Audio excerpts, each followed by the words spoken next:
Class 9, Unit 3, On Killing a Tree, poem by Gieve, Patel.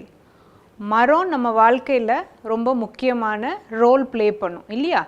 மரத்துலேருந்து நம்மளுக்கு என்னதெல்லாம் கிடைக்கும்? we get shade, we get fruits, நிறைய birds வந்து அந்த இடத்துல வாழும் இல்லையா? க்ரீன் கலரில் அந்த ட்ரீயை பார்த்தாலே நம்மளுக்கு ஒரு பசுமையான ஒரு ஃபீலிங் இருக்கும். வெயிலில் அது நம்மளுக்கு நல்ல ஒரு இதம் கொடுக்கும். ஒரு ஷேடோ வேணுமா, அங்கே போய் நம்ம உட்காந்துக்கலாம்.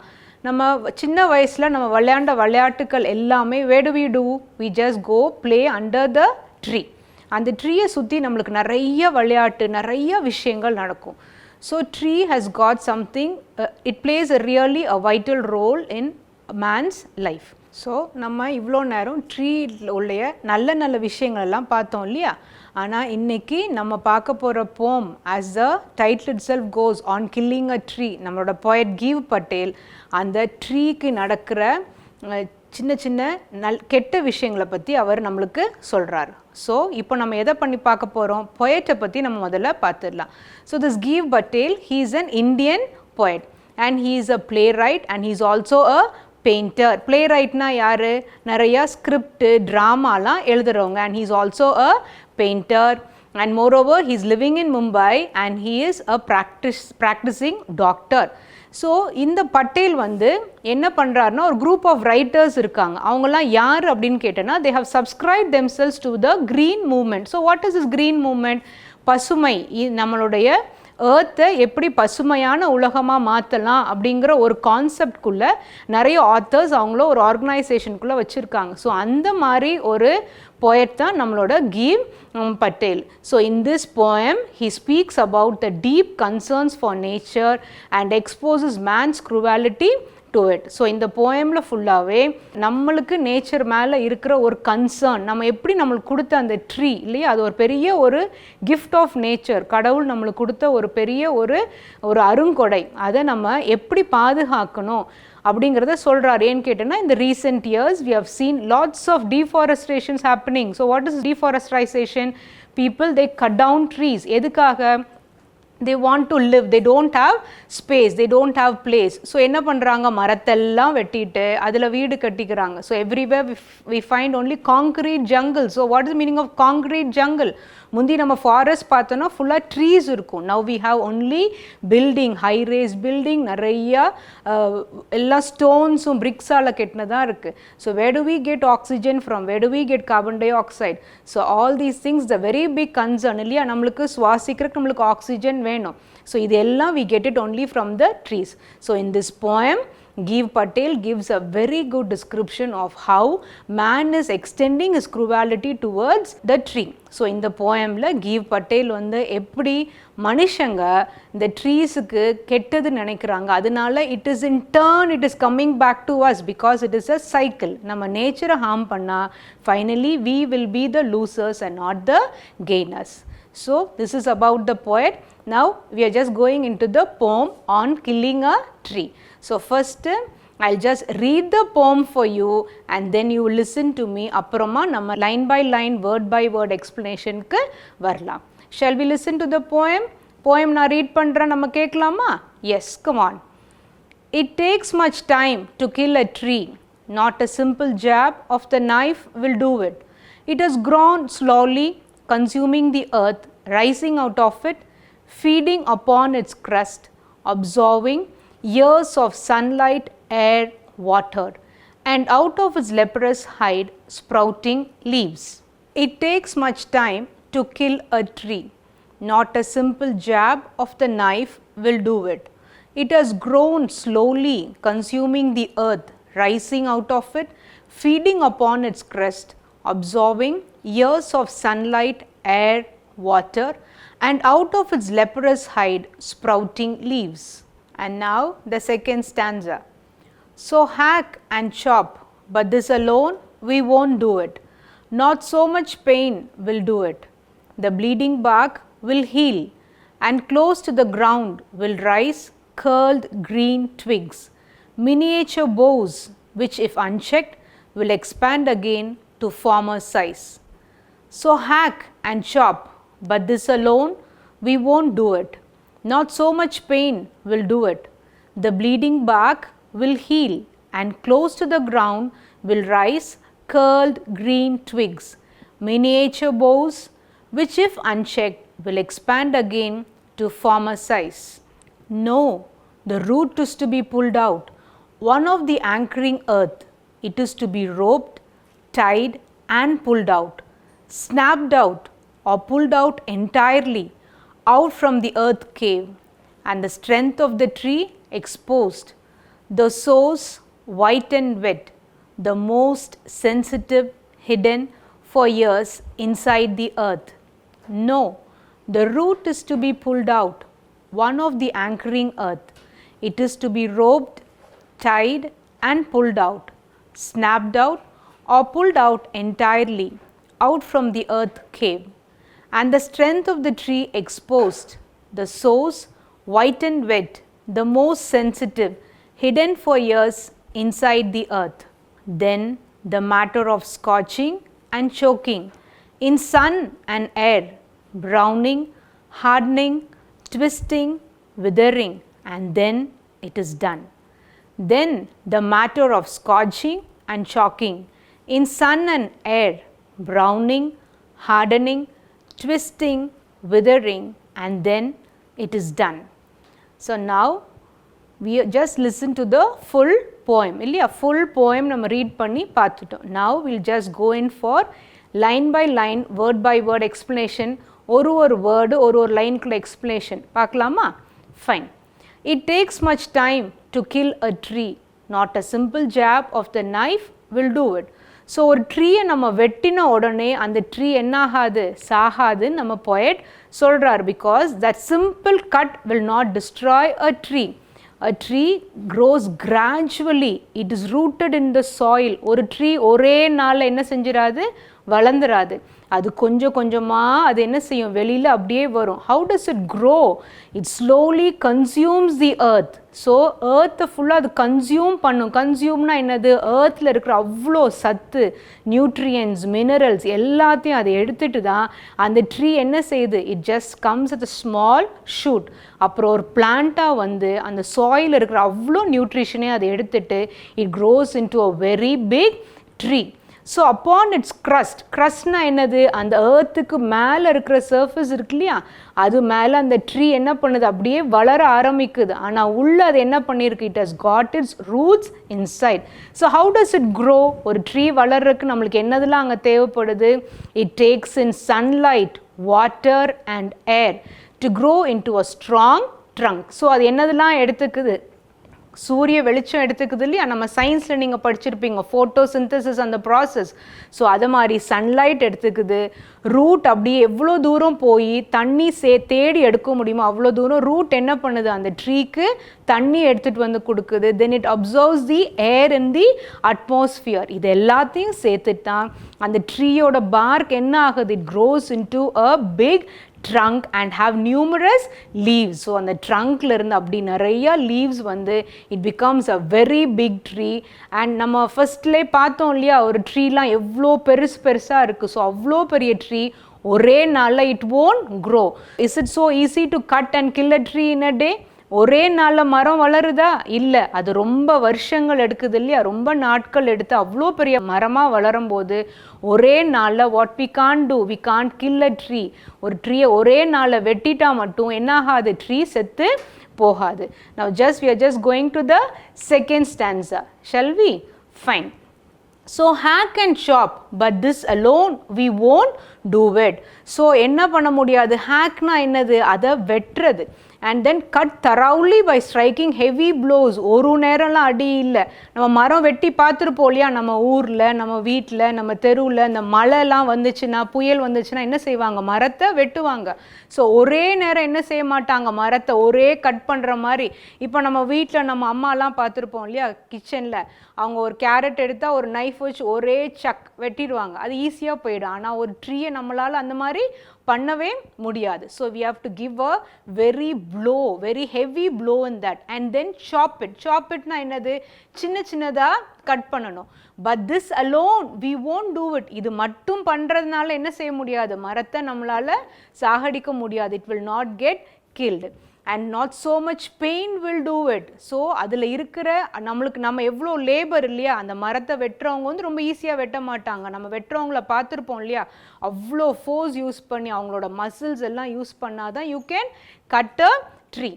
So a human, what does he do? He cuts and chops the bark of the tree into many pieces. ஒரே மரத்தை அப்படியே வெட்டி என்ன செஞ்சிட முடியாது, எடுத்துட்டு போக முடியாது. அந்த ட்ரங்க் எல்லாம் குட்டி குட்டியாக அதை சின்ன சின்னதாக சாப் பண்ணணும். What's meaning of chopping? சின்ன சின்ன பீசஸாக ஆக்கிட்டு, அண்ட் அது மட்டும் it is not sufficient to destroy the tree. The point of the tree which gets cut gives out sap. So what is it சாப்? அந்த சாப் தான் என்னது, அந்த ட்ரீலேருந்து வர சின்ன லிக்விட். இப்போ நம்ம மனுஷன் நம்மளை யாராவது நம்மளுக்கு திடீர்னு ஏதோ ஒரு கட் நம்மளுக்கு தெரியாமல் நம்ம மேலே ஒரு கட் பட்டுச்சுன்னா என்ன ஆகும்? We just get a small drop of blood in it இல்லையா? ஸோ அது மாதிரி அ சாப் comes out. So இதுதான் what is he telling there? The bleeding bark will heal and close to the ground. So அந்த sap வரும்போது என்ன ஆகும்? That he is comparing. See, இங்க அந்த poet என்ன compare பண்றாங்க அதை to the bleeding bark. So what is this bleeding? So நம்மளுக்கு human beings-க்கு blood வந்தா we call it as bleeding. In the same way அந்த ட்ரீலேருந்து வர லிக்விடுக்கு பேர் தான் what is he telling? It is a sap. So the bleeding bark will heal. அது கொஞ்ச நாள்ல அது சரியாயிடும். அதுக்கப்புறம் what happens? Will rise and close to the ground will rise curled green twigs. So எந்த மரம் வந்து அந்த ஏர்த்தோட ஒட்டி இருக்குதோ அந்த மரத்துலேருந்து ஸ்லோவாக என்னது வரும்? சின்ன சின்ன லீவ்ஸ் வரும், சின்ன சின்ன ட்விக்ஸ் அப்படியே சின்ன சின்னதாக அது வந்து it becomes into a miniature போ. மினியேச்சர்னா என்னது? சின்ன சைஸில் ஒரு போ. போ is nothing but a branch. கிளைகள் பார்த்துருப்போம் இல்லையா? ஸோ மேலே இருக்கிற பெரிய கிளைகள் மட்டும் இல்லை, கீழிருந்து குட்டி குட்டி பிரான்ச்சஸாக வரும். which if unchecked will expand again to form a size. So அதை நம்ம பார்க்காம கண்டுக்காமல் விட்டுட்டோம் அப்படின்னு கேட்டால் அந்த மரம் என்ன செஞ்சிடும்?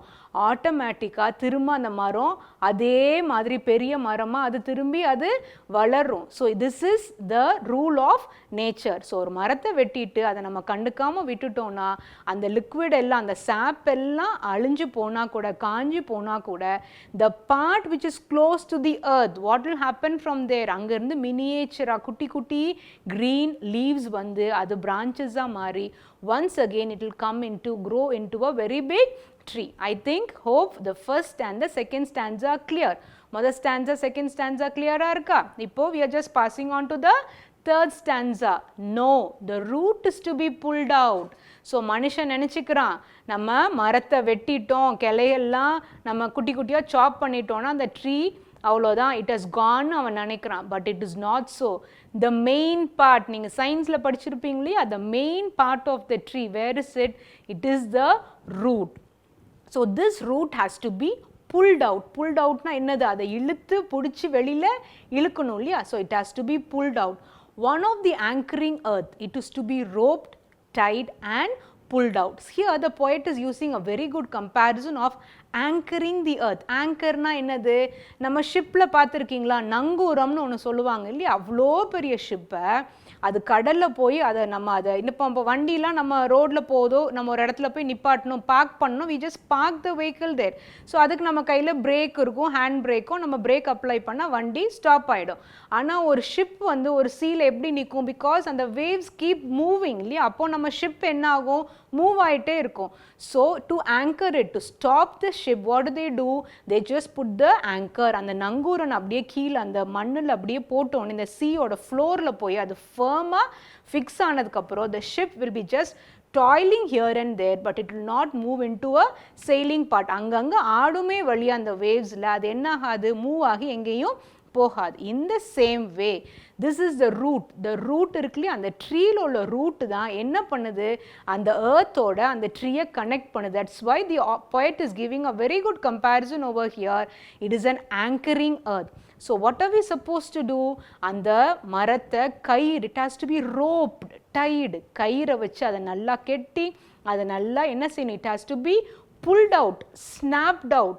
So இந்த ஸ்டான்ஸில் நம்ம பார்த்தோன்னு கேட்டால் the poet is using lots of words which are really destructive இல்லையா?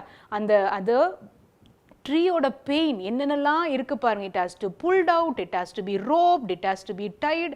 ஸோ கெட்டணும், இழுக்கணும், ஸ்னாப்ட் அவுட், அப்படியே அதை விடுத்து கையிலேருந்து பிடிச்சி இழுத்தா தான் வரும்.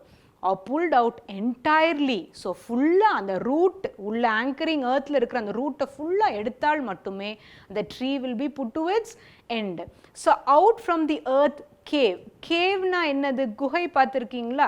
சின்ன சின்ன அந்த மவுண்டன்ஸ்குள்ள ஹில்ஸ்குள்ள எல்லாம் சின்ன சின்னதாக உள்ளே இருக்கும். அதுக்குள்ளே என்ன இருக்குன்னே நம்மளுக்கு தெரியாது. அந்த குகைக்குள்ளே என்ன இருக்குன்னே நம்மளுக்கு தெரியாது. ஸோ அந்த மாதிரி இந்த ஏர்த்துக்கு கீழே என்ன இருக்குது, பூமிக்கு அடியில் என்ன இருக்குன்னு நம்ம யாருக்குமே தெரியாது. But it is known only to the root. So அந்த மதர் ஏர்த் என்ன பண்ணுது, அந்த ரூட்டை அவ்வளோ சேஃபாக அந்த கேவுக்குள்ளே அது பத்திரமா வச்சிருக்கனால தான் that is the strength of the tree. அந்த ட்ரீயோட ரூட் மட்டும்தான் அந்த ட்ரீயோட ஸ்ட்ரென்த்தே.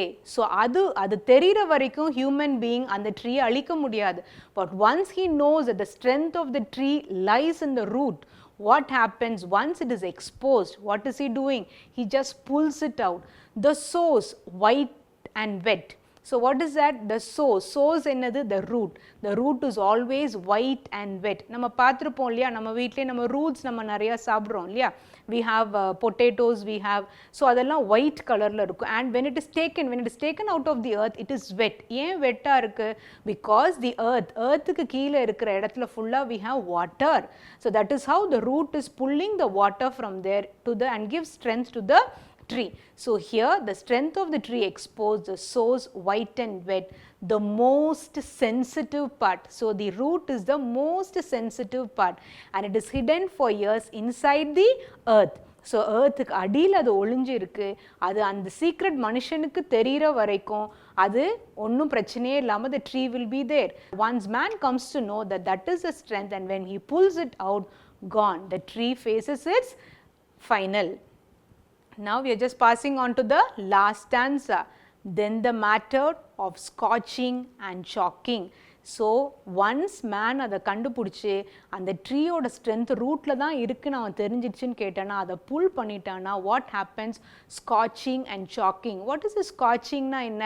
ஸோ இப்போ நம்ம கேம்ஸ் பீரியட் நம்ம போகிறோம் இல்லையா, பிடி பீரியட் நம்ம வெளில போகிறோம், நல்லா 12 o'clock 4th பீரியட் நம்ம போகிறோன்னு கேட்டால் வாட் ஹேப்பன்ஸ்? நம்ம வந்து சன்லைட்டில் நம்மளோட ஸ்கின்னோ நம்மளோட பாடி எக்ஸ்போஸ் ஆகும்போது வாட் ஹேப்பன்ஸ்? நம்மளோட பாடி ஃபுல்லாக டார்க்காக டேன் ஆயிரும் இல்லையா, it becomes dry. So that is what is meaning of scorching and chalking. What is chalking? மூச்சு அடைக்கும் இல்லையா, நம்மளுக்கு சில நேரங்களில் மூச்சு திணறுது நம்ம சொல்லுவோம் இல்லையா. So tree also undergoes that. So scorching and chalking. So here the poet compares. So each and every stanza நம்ம பார்த்தோம் அப்படின்னு கேட்டால் the poet compares the life of a tree to the life of a human being. நம்ம previous stanzaல பார்த்தோம் இல்லையா, bleeding bark, the sap, he compares it. And here he is telling us scorching and chalking. So the tree can also breathe. As we human beings breathe, the tree also can breathe. In sun and air, so it is fully exposed. எங்க சூரிய வெளிச்சத்துலையும் காற்றுலையும் அது பட்ட உடனே அந்த ட்ரீக்கு என்னென்ன process சேஞ்சஸ்லாம் நடக்குதுன்னு the poet has given. Just see there, browning, hardening, twisting, withering. So browning என்ன? நம்ம ஒரு இலையை கூட நம்ம எடுத்து 2 நாள் நம்ம எக்ஸ்பெரிமெண்ட் கூட சயின்ஸ் மாதிரி நம்ம இங்கிலீஷில் கூட எக்ஸ்பெரிமெண்ட் பண்ணி பார்க்கலாம் இல்லையா. அந்த போயம்க்கு என்ன பண்ணலாம்? we just take a leaf, just leave it in front of your classroom where the sunlight falls. what will happen after 2 or 3 days? அந்த லீஃப் அதே green கலரில் இருக்குமா? இல்லை, it just turns into brown color. அது காஞ்சு போயிடும் இல்லையா. அதுக்கப்புறம் இப்போ நம்ம லீஃப் தொடும்போது எப்படி இருக்குது? green கலரில், it is quite soft. ஆனால் அங்கே என்ன ஆகும்? when it is getting dried up, it becomes hard, ரொம்ப கடினமாயிடும். அண்ட் ட்விஸ்டிங், அந்த ட்ரீ அந்த லீஃப் வந்து ஃப்ரெஷ்ஷாக இருக்காது, அது என்ன ஆகும்? டேர்ன் ஆகிடும். அண்ட் தென் இட் விதர்ஸ்னா என்னது? அப்படியே பொறிஞ்சு போயிடும் இல்லையா. the same way he is telling it for a tree. When the tree is exposed to the sun and air, what is happening to the bark of the tree? What is happening to the stem? What is happening to the branches? It's hardening, browning, twisting and withering. When all this process is over, see the last line what the poet is telling, and it is done. So this line is very important, and then it is done. So what is done? The killing of a tree is over. The tree has faced its death. The life of a tree has come to an end. Can you all understand the whole poem? The full poem நம்மளுக்கு புரிஞ்சுச்சா இப்போ? Now we are just passing on to the hard words. In the poem la irukra enna hard words nama paathom adoda meaning paathirlama. Jab, to poke or thrust with a short quick blow. Jab na nama paathom illaya, ஒரு அடி ஹார்டா ஒரு அடி கொடுக்கிறது தான் it is known as a jab. Then comes crust, the brown hard outer portion of surface. So நம்ம earthக்கு மேல இருக்கு இல்லையா, அதுதான் what do we call it as a crust. It is the outer part of the surface, வெளிப்புற பகுதி. Then leprous. What is the meaning of leprous? Covered with scales. Leprous na வேற ஒண்ணும் இல்ல, the color of the skin changes. So நம்ம first நம்ம பார்க்கும்போது இந்த tree ஓட color எப்படி இருக்கும், later on அதை வெட்டி விட்டதுக்கு அப்புறம் அந்த color மாறுது இல்லையா, that is what. So here is also the poet is comparing it to the skin of a human being. Hide, the strong thicker outer skin. So அந்த ட்ரீக்கு வெளியில் இருக்கிற அந்த காஞ்சு போன ஹார்டான சர்ஃபேஸ் இருக்கு இல்லையா, அதுதான் he is meaning it by hide. Miniature, very small, குட்டியா. நம்ம எதுவுமே சின்னதாக ஒரு விஷயம் நடந்து பார்த்தோன்னா அது நம்ம எல்லாருக்குமே ரொம்ப பிடிக்கும் இல்லையா. So here it is telling like miniature. நம்ம பார்த்தோம் இல்லையா அந்த செகண்ட் ஸ்டான்ஸால் மினியேச்சர் போஸ், சின்ன சின்ன பாக்ஸ் அதுலேருந்து வரும். ஓகே, ஸோ இப்போ நம்ம poem பார்த்துட்டோம். we have seen the glossary also. now we are just passing on to the literary appreciation. So நம்ம எப்போ ஒரு poem பார்த்தாலுமே அந்த poemல will be having rhyme scheme and rhyming words. ஆனால் இந்த poemல Gieve Patel he is giving it as a free verse. So free verse-னா என்ன, it doesn't contain any rhyme or rhythm. நம்ம பார்த்துருப்போம் இல்லையா, a line just ஒரே சென்டென்ஸில் அந்த லைன் இட் டென்ட் ஃபினிஷ், அடுத்த லைனில் கூட அந்த சென்டென்ஸ் அப்படியே கண்டினியூ ஆகி there was a big flow over there. So we call it as a free verse. Now we'll just look into the other figure of speech. So in the first stanza we have a word leprous hide. So metaphor na enna, it is nothing but implied simile. So what is this implied simile? It is a direct comparison இல்லையா, leprous. So leprous na enna, அந்த skin color நம்ம இதில் பார்த்துருப்போம்ல, லெப்பர்ஸ்லாம் பார்த்துருப்போம்ல, அந்த skin colour will change, that is a skin disease. So இங்கேயும் என்ன ஆகுது, அந்த ட்ரீயோட ஸ்கின் கலர் மாறுது. So he just giving it as a leprous hide. ஹைட்னா நம்ம ஏற்கனவே பார்த்தோம், it is the outer skin of a tree. So this we can mark it as a metaphor, leprous hide. The first stanza, second last line. So mark it as metaphor. And then one more we have got in the second stanza. Where is it? Fine. எதில் இருக்கு, அந்த நாலாவது லைனில் இருக்கு, bleeding back.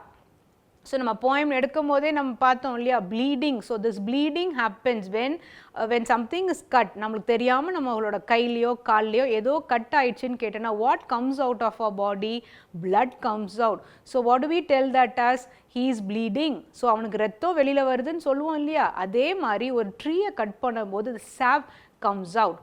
So here the tree is compared to a human being. So it is a direct comparison. So it is given as bleeding bark. So the bark starts to bleed. So here you can mark that also as a metaphor. Second stanza, fourth line, bleeding bark. So we don't have rhyme scheme, we don't have rhyming words, we have got two metaphor and we have got examples for alliteration. So what are those examples? So alliteration நம்மளுக்கு தெரியும் இல்லையா, in one sentence when you have the adjacent words starting with the same alphabets, எழுத்து ஒரே எழுத்தில் ஆரம்பிக்கிற ஒரே sentence இருக்கிற வேர்டை நம்ம என்னன்னு சொல்லுவோம், alliterated wordன்னு சொல்லுவோம். It is an alliteration.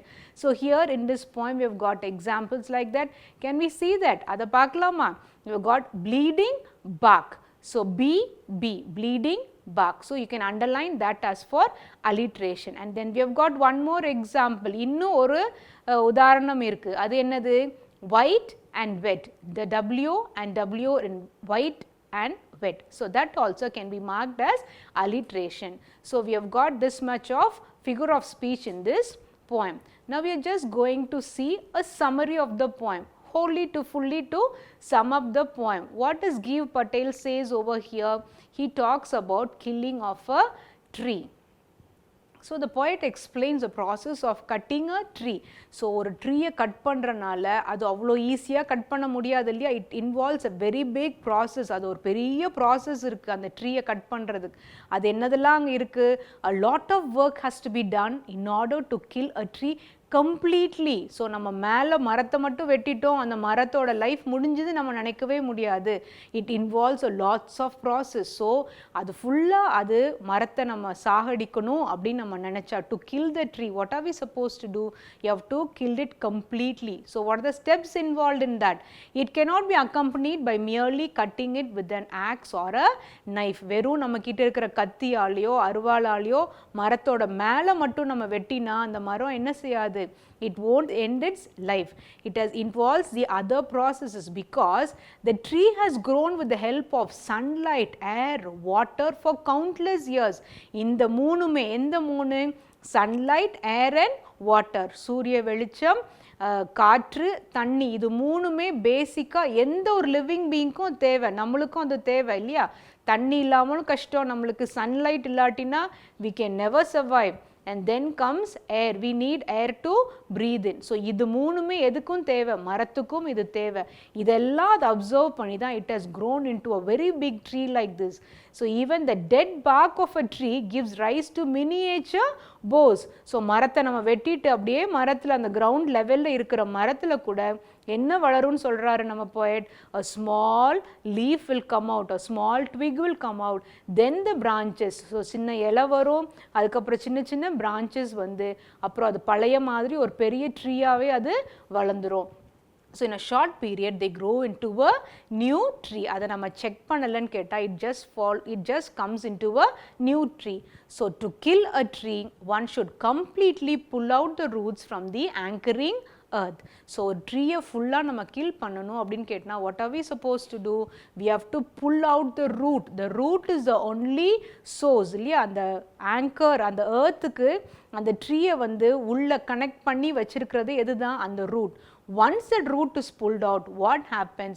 The tree ends its life. Then it has to be exposed to sunlight. அந்த ட்ரீ அப்படியே அந்த ரூட் அப்படியே வெளில புல் அவுட் பண்ணிட்டு அது அப்படியே நம்ம ஒரு 4 வாரம் 3 வாரம் அப்படியே விட்டுட்டோன்னு கேட்டால் the root dries. Root dry ஆன உடனே என்ன ஆகுது? Browning happens, hardening happens. அது ப்ரௌன் கலரில் மாறி அது ஹார்ட் ஆகி ட்விஸ்ட் ஆகி திரும்பி அது என்ன ஆகிடும்? அப்படியே அழிஞ்சிடும். only then the tree will be completely killed. So here இதுக்கப்புறம் தான் இது எல்லாம் பண்ணாதான் the tree will be completely killed. So the poet, he just tells us how a tree is compared to the life of a human being. So நம்ம மனுஷனோட வாழ்க்கையும் மரத்தோட வாழ்க்கையும் ஒன்னே தான். ஸோ நம்ம நினைக்கிறோம் nature has given a lots and lots of bounty blessings for this. So நம்ம as young children we are supposed to save trees. நம்மளால் மரம் வளர்க்க முடியாட்டியும் பரவாயில்ல, அந்த மரத்தை இருக்கிற மரத்தை நம்ம காப்பாற்றணும். we have to do a lot to bring, because இந்த green cover இல்லைன்னு கேட்டால் பூமியில் பசுமை இல்லைன்னு கேட்டனா we'll be the losers. So as students it is a hardbound duty to save trees. புரிஞ்சுதா? ஸோ நம்ம மரத்தை நம்ம காப்பாற்றுறதுக்கு என்னென்ன வழி உண்டோ அதையெல்லாம் நம்ம செய்யணும். I hope you will do it well. Thank you. இந்நிகழ்ச்சியை பற்றிய தங்களின் மேலான கருத்துக்களை கீழ்க்கண்ட முகவரிக்கு கடிதம் மூலமாகவோ மின்னஞ்சல் மூலமாகவோ குறுஞ்செய்தி மூலமாகவோ தெரியப்படுத்தலாம். அனுப்ப வேண்டிய முகவரி: சிறப்பு அலுவலர், கல்வி தொலைக்காட்சி, 8ஆம் தளம், அண்ணா நூற்றாண்டு நூலகம், காந்தி மண்டப சாலை, கோட்டூர்புரம், சென்னை 6,85,000. தொலைபேசி எண் 7824015000.